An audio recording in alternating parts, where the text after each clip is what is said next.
Hi, it's Dwyer. It's April 25th, 2025. GamblersAdvisory.com, a free site. BettingAngle.us, a free site. Let's talk NBA. Let's talk about this Houston at Golden State Game 3. But first, remember, the opinion you should follow should be your own. Just consider this video to be a second opinion from a complete stranger online. Now, let me just say, I know my computer's going crazy here. Let me just say, I know there's a lot of talk about whether or not Jimmy Butler is going to play in Game 3.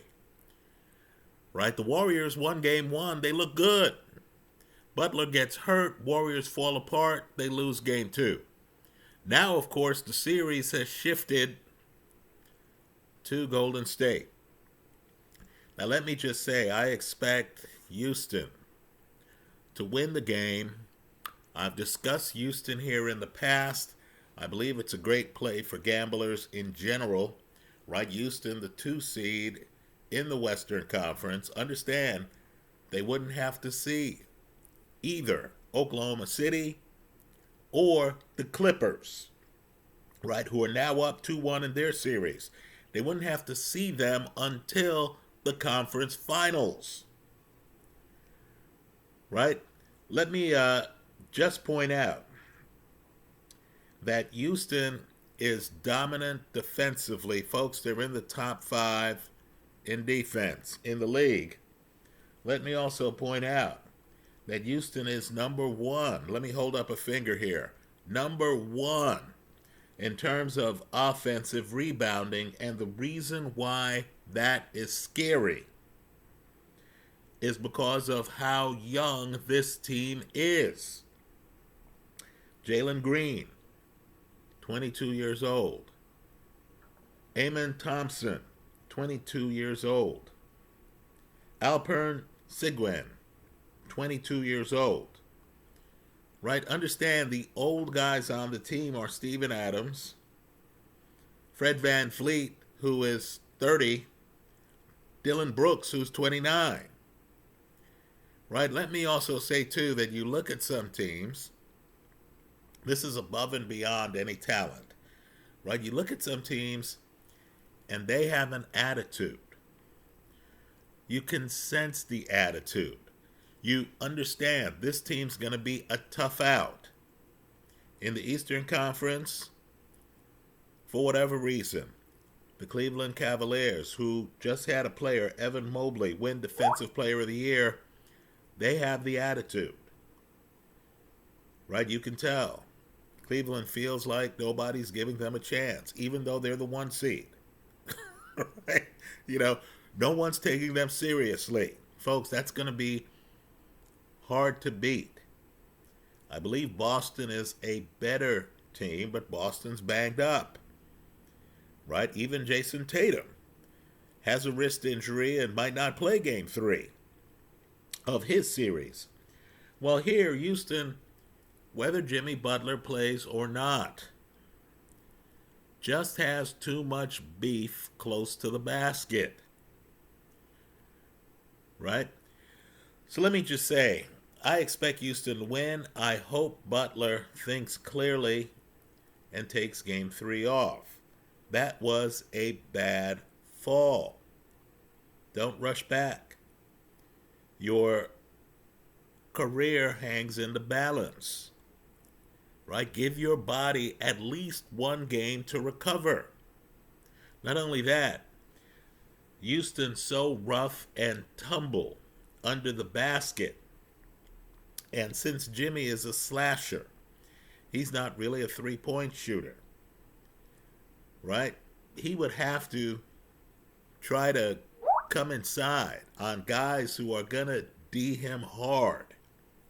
If I'm Butler, I take Game 3 off. Let me go 1 step further. If I'm the Warriors, I want Butler to take Game 3 off. The last thing you need is for the guy to be out there gimpy. I'm telling you, these young guys on Houston, they are unforgiving. Now let's talk about another angle here. This is a player alert. right? We've all been there. You're in a fantasy basketball pool. All the big names are off the board. It's the second half of the pool. You're thinking to yourself, man, I need a baller. I need a ringer. Where can I find one? Folks, you're going to see a ringer tonight. In my opinion, he's been kept under wraps. He's a second-year guy, plays for the Warriors. He finished fifth in last year's Rookie of the Year voting. Right? Let's just say this is the young guy who you see him and you can't stop looking at him. Right? You understand, wow, if this guy gets a chance, if they give the guy the ball and they say, look, pretend you're Steph Curry. Understand, this guy has an effective field goal percentage above 50% right now. Right? You understand there's some young guys who, if they're not the third or fourth option, if the team comes to them and says, player, you're our 2 option. Jimmy Butler's out. We need for you to step up. Right? I believe this guy is going to step up. And I say that knowing that Houston is dominant defensively. The guy's name, Golden State Warrior, is Brandon Podziemski. They call him Pods. Right? I like to call him BP. Understand, this guy averaged 11.7 points per game. Second-year player. You can spot the ballers by everything they do. Second-year player, guard. Yet he averaged 5.1 boards a game. He's a shooting guard. Yet he averaged 3.4 assists a game. Folks, he was the 19th pick in the 2023 draft. Now, I'll just put it to you this way. I've given you the name. It's going to be apparent who he is by the end of the first quarter. Right? These are the young guys who not a lot of people are talking about. Jalen Green is that kind of guy for Houston. Right? Who you understand the future is bright for. Right? This guy does it all. Oh, and he hits more than 37% of his threes. Right, folks? As he plays in the league, those numbers are going to go up. Right? If Jimmy doesn't play, and I think the Warriors lose, whether Jimmy plays or not. Right? If Jimmy doesn't play, this guy is going to be asked to answer the call. And you're going to see the talent level. Understand, I have friends who we talk basketball, and I keep hearing, LeBron James's name, Kevin Durant's name, right? Folks, I got to tell you, the torch has already been passed. Right? Just understand, Houston was the 2 seed in the West. Right? Not the Lakers. Houston. Right? It's young guys who are playing tough D, who are doing what they have to do. Now, don't get me wrong. They're still young guys. Unfortunately, this Houston team mirrors the historical Phi Slamma Jamma Houston Cougar team. Right? How do you stop Houston? You foul them. Right? These guys haven't figured out that the easy part of the game should be free throws when you're unguarded. Right? The team has a problem hitting free throws. They have to beat you in the normal course of things. The Warriors know that if the game is close, and understand the Warriors have the current free throw champion for this last season, Steph Curry. Right? The Warriors know that if the game is on the line, all they have to do is start fouling Houston. Houston's going to make it an adventure. right? But just close your eyes for a moment and ask yourself, how could a team that's one of the worst in the league from the charity stripe be the 2 seed in the Western Conference? Right? And the answer is they are well coached. They are that rough and tumble when nobody's getting fouled. Right? So, this game should end the series. Right? Houston wins game 2. If Houston gets home court, right, you're talking about an older Warrior team that's not completely healthy against a young team with several 22-year-olds getting significant playing time, right? And, of course, one of the best rebounding groups in the game, right? The top offensive rebounding team in the game, right? These are the young guys who you're going to have to show you can beat them. They think it's their time. Let me close with this. I was in a sports bar yesterday. I was watching the NFL draft, and I was watching a fascinating game, right? Detroit at home against the Knicks, right? If you saw the last 90 seconds of that game, you're scratching your head, right? Let's just say a lot of weird things were going on in the last 90 seconds of that game. But it was a sports bar with a lot of TVs. There was another TV up, and it had the Memphis Grizzlies against OKC. Grizzlies got off to a blistering start. They looked energized. They were at home. They needed the win.